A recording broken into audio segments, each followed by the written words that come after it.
You may have noticed that men tend to gravitate more to science and mathematics and engineering, and women tend to go more for the arts.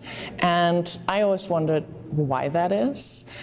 Actually, it turns out that starts in about high school and in the teenage years, where boys and girls tend to self-select for these subjects. Especially girls feel that anything math and computer and engineering related is just too masculine. Studies show that girls do as well as boys in math and engineering and science.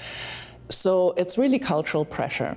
And my research looks at that. I'm looking at how we can attract women and girls into science and technology through the arts, because if that's something they're already familiar with and feel comfortable in, can we use that as an access ramp?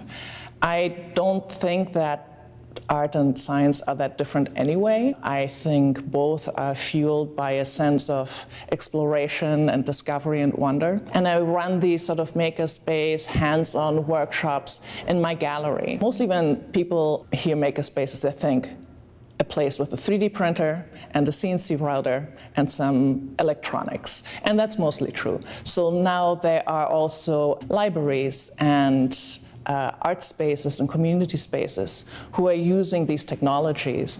I noticed that every makerspace is a little different because they are informed and run by the communities that build them. In my gallery, I also have a studio that is attached to it, and sometimes I use both spaces to run workshops that combine art and science.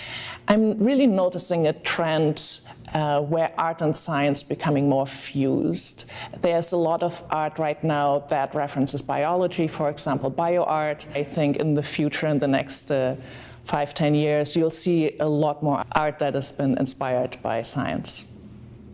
Art is always seen as garnish, as decoration. It's understood as aesthetic, and people just see its aesthetic value. Is it pretty? Will it make my living room look nicer? But that's not what art is for me. Art is a way of thinking. It is innovation, creativity. It's something that we need in everyday life. And I think art is what defines us as human beings.